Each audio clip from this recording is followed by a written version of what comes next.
Hey. Okay, good morning, everybody, and welcome to Chassidus in the morning. 15 minutes to hopefully change your life. We're learning Inyanah Toras haChassidus, and the essence of Chassidus. This is shir is for Refuah Shalema for Chaim Baruch Eliezer ben Reza Esther. Should have a complete Refuah Shalema, the Kar Mamish. Okay, so basically, yesterday we were discussing and trying to understand essentially what is Chassidus, and today we're going to get straight into it. And what we're going to do is we're going to get into it. We're going to explain what it is. And then the Rebbe is going to give an example tomorrow, probably. And then he's going to discuss what this really, what this answer we gave, what it really means, and then how to apply it into our lives. Yeah, so yesterday essentially we're asking what is Chassidus. Some people say Chassidus is, and we gave a few out of many different explanations. Some people said a few. There's a few of the answers they're given. So one of them is that Chassidus is, in the time of the Baal Shem Tov, the world was at a faint state. There was a lot of bad things going on with the Jewish people. Baal Shem Tov came, he made it, he gave us life again. He was like the defibrillator. And that's Chassidus, just giving you life after hard times. Some people say Chassidus is that you go to the Film Adin, that you go above the letter of the law. That cutting the nails, someone told me actually, someone listening to the share, I don't know if they're listening now, but they told me that the Rebbe used to cut his nails and flush them down the toilet. And that was sort of the same idea of what we were talking about. But back in the day, when they didn't have bathrooms to flush, so they would instead of burying it, which most people would do just to get it away, but sometimes, if you bury it and it gets rained a lot, it could come out, they would burn it. Even that was the best way to make sure it was totally destroyed. And even though that's painful to burn something, but nevertheless they would do it because the Chassidim, that's a Chassid. He goes into the Fimish Chassidin. And then we said Chassidus is really coming. Some people say Chassidus is coming to transform you. And we even quoted from the Alter Rebbe that it's not just to change your midas, but change the nature of your midas, which is a phenomenal idea. Meaning to change my midah is to say I'm gonna act differently. I'm gonna work on myself to act differently. And I'm gonna be different. And you could live your whole life differently, but to transform, to change the midah, it means not just I'm gonna act differently, or I'm gonna work myself. It's I'm gonna transform myself to be a different person. It's like I think it was Rikusa Lepler. I think it was him. And he was a salt merchant. I've said this story before. He was a salt merchant, and basically they say it says in the Yom that his head was like as thick as wood, like he couldn't understand anything. And ended off, he worked on himself so much that he was able to and he understood Chassidus so well that the Mittler Rebbe taught. I think it's Imre Bina. It's deep. So they say it's one of the hardest, deepest Chassidus was written for him. That's how much transform. That's what we're talking about. What can be done. And these are all different things of Chassidus. And then another one was that Chassidus teaches you to understand Kabbalah with Mashalim, so even a simple person can understand Kabbalah. But let's see. What is Chassidus? So move on, Pashut, base. Page 25 in this book, and wherever you are, base. Move on, Pashut. So it's understood, and it's obvious. As we're going to explain. What's Chassidus? It's one point that it's not formed from different parts. Meaning, like for example, like a car. And a car is made. A car is the sum of all these different parts: wheels, a steering wheel, the body of the car, the seats, the air conditioning, and all those things together make a car. So this is not comprised of all these parts. And since all the explanations and all the milas of Chassidus, what we explained before, and there's even more than that, and since they're all very different, so we must say, we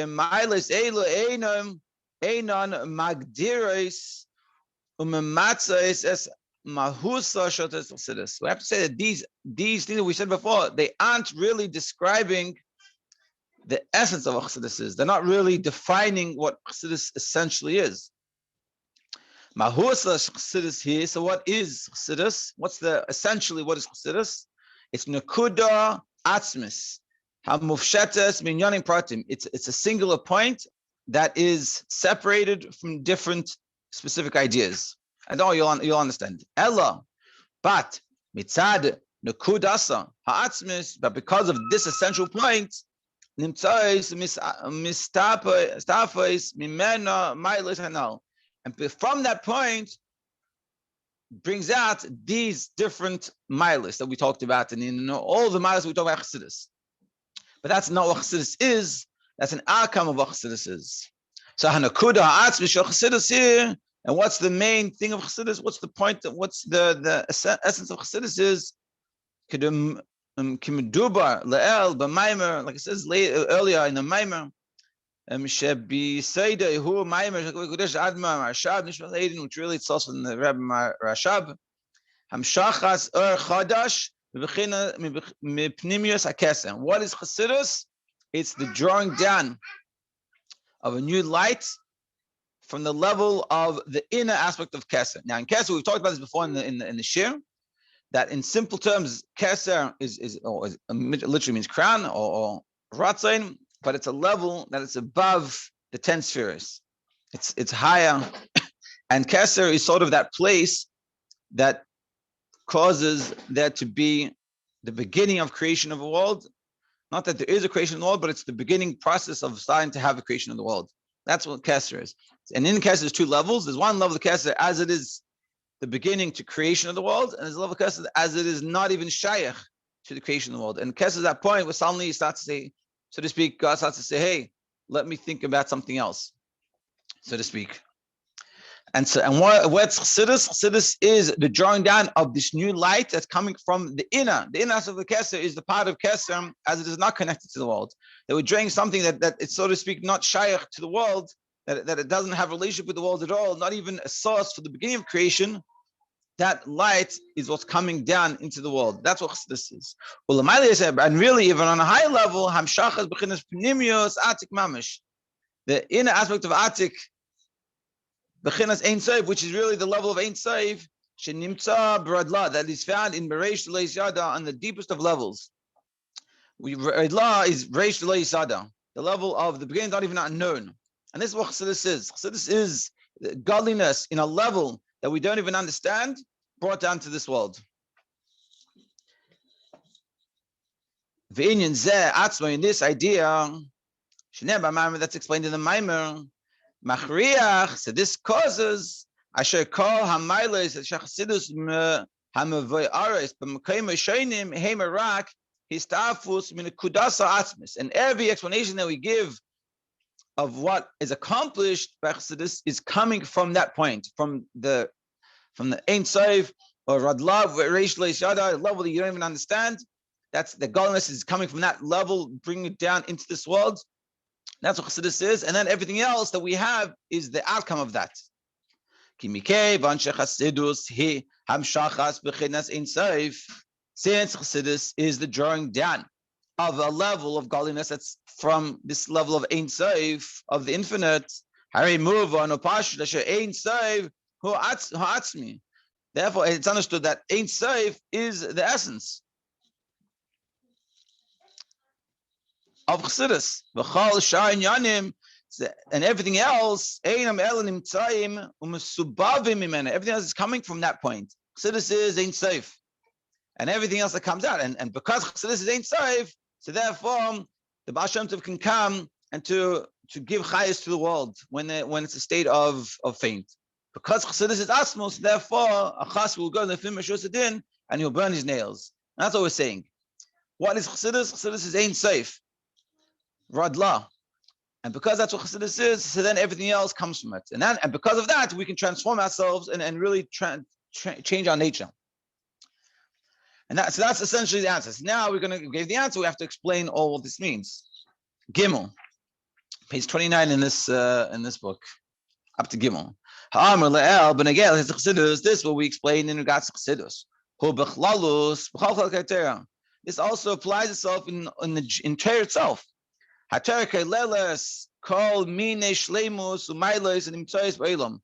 Torah is the source of everything in the world. and within it, all the completenesses of the world is within Torah. It's like a Sheis Taub. It's giving you a parenting course. It's called From Inside Out. And so it's talking a lot about like how to understand parenting, not like tips and tricks, but how to understand it. One of the things he said, someone asked once in one of the classes, what you're saying sounds very much like a certain shitta in parenting, certain type of parenting style. So he said, listen, I haven't listened to any of these parenting styles. I got everything I got from Chassidus. Being that Torah is true, so any other truth that is found in the world is because of it's because it must be the same as Torah. That's what we're saying. So Torah, you have these you have different parts of Torah. Which is divided in within ourselves, like meaning that we can relate to these ideas like we're seeing in ourselves. Like the Maila, the specialness of our mind and our emotions. Is you have your character and good character traits and moral behavior. Then you have like all the different types of mussar in Torah, teaching you how to behave like a mensch. Like Masechtas Avos, Kadema. Heim Tachlis HaTov HaEmes is there, the ultimate true and good.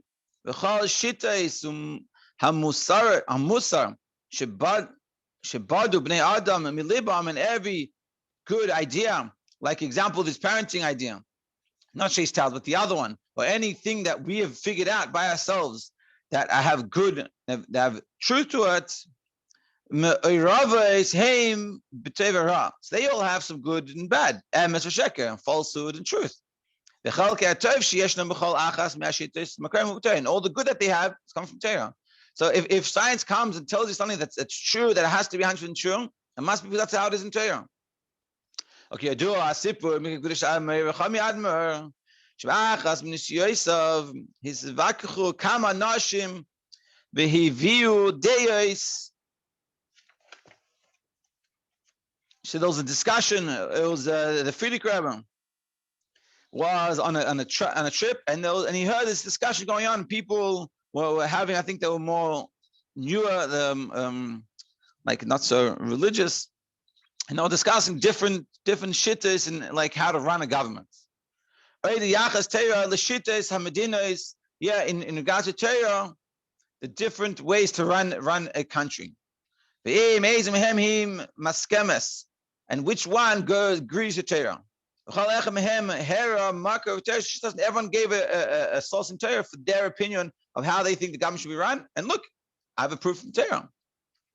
Okay,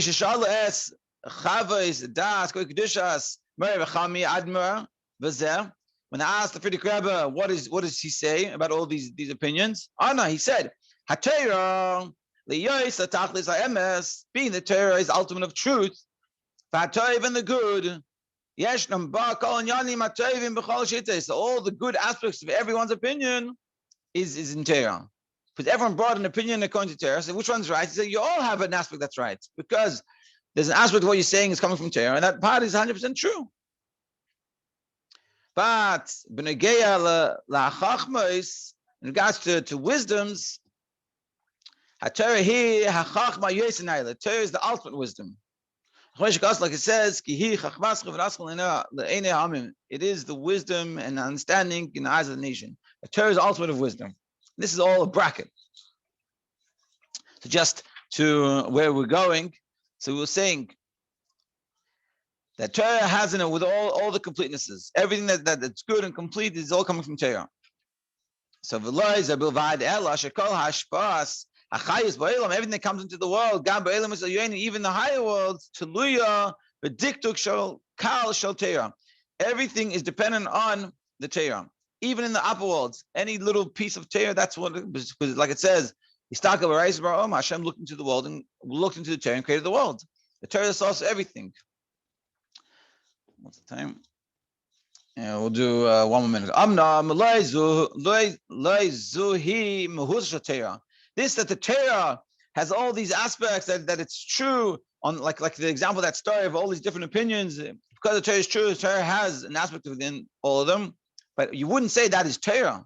And anything good and right and correct in the world that comes that the Torah agrees with, you wouldn't say that's Torah. It's not that's the Torah. Mahusa shel Torah he mashi miyuchedes legamrei bereitzei paruchu hamulu bashba b'tachas hayichud. What's Torah? It's united completely with the infinite. Blessed be Him. It's included in Hashem, the ultimate unity. V'lachein, and therefore, kevan shekol ha'elamis. Heim kolei mamash legabe ein sei baruch. Since all the worlds are literally like nothing in front of Hashem, keva kein heim gam legabe Torah. So too, Torah is one with Hashem. So too, everything is nothing in front of the Torah. V'lazais ein l'shabcha klal b'tchilas bishilas chayus kol ha'elamis mi'achash deloi mamash cheshivim. Therefore, he shouldn't give any praise in the Torah, then that it's giving life also to all, but the Torah is part of Hashem. Because of the essence of what the Torah is, which is which is united with Hashem. So therefore, Torah has everything within it. And through that is giving the life force to everything. Meaning in very simple terms, like we said before about Chassidus, Torah is one with Hashem. That's what it is. Because that's what it is, so it can express itself in being true on so many different levels. And when you come and you find this brilliant idea and you say, oh, this is coming from Torah, that's not what Torah is. That's an outcome of what Torah is. What is Torah? Torah is one with Hashem. And just like being one with Hashem, Hashem is ultimate completeness. The Torah is also an ultimate completeness. So everything else that comes from it is an outcome of it, but it's not the essence of what it is. So we're going to continue doing this, and then we're going to explain this idea like it is with Mashiach, this idea. And this is an important point to understand. So if you don't fully understand it yet, it's fine. It's because this is a deep idea, but as we go, he's going to explain it more with Mashiach, like another example. And then once we understand it in those different levels, so then we're going to explain it, how to apply it to ourselves. But essentially what we're saying is that Chassidus is the essence. It's coming from this level of broad love. It's a very high level. It's one with Hashem, and Torah is the same thing. And therefore, all the examples we give, like Chassidus is a person that goes miftayim. That's not what Chassidus is. That's an outcome of Chassidus is. And everything that we explain is sort of a point that we're clarifying based off what Chassidus essentially is. To be continued tomorrow. So what we're saying here is that Chassidus, it's like we say, so what's the Chassidus, like you're saying, what is benefit for me in Chassidus? Chassidus is etzem. It's this essential thing. And because of that, when you tap into it and we connect with that, and we can understand that, and we really learn that, and we really connect with that, so then everything that comes out of that, it's a whole different world. It's like doing something because that's what you get told to do. We have no understanding. But when you realize what you're doing, what's Chassidus? It's like Chassidus, this is this thing that can teach me how to have a better life. But Chassidus is much deeper than that. And that's what I was saying. Chassidus is very deep. And we're going to explain it. We're going to even show it in a simple example of Meidani, but really it's something we can use that as a Chayyus understanding in every aspect of our lives. We can see it through this Chassidic perspective that connects to the Eibishter in a real way. And some people say, like, what do I need to learn Chassidus for? Especially people outside of Chabad. What do I need to learn Chassidus for? When you learn this, the question sort of goes away. Of course you need to learn Chassidus. It's not just, I'll learn something else. Not another Pirush on the Torah. Chassidus is the Etzem. That's what we're saying. Chassidus is the Etzem. And when you learn the Etzem, your whole life changes and expresses itself in all these myriads of ways. But you have to learn the Etzem. You don't want to know the Etzem of everything. And that's sort of what we're saying.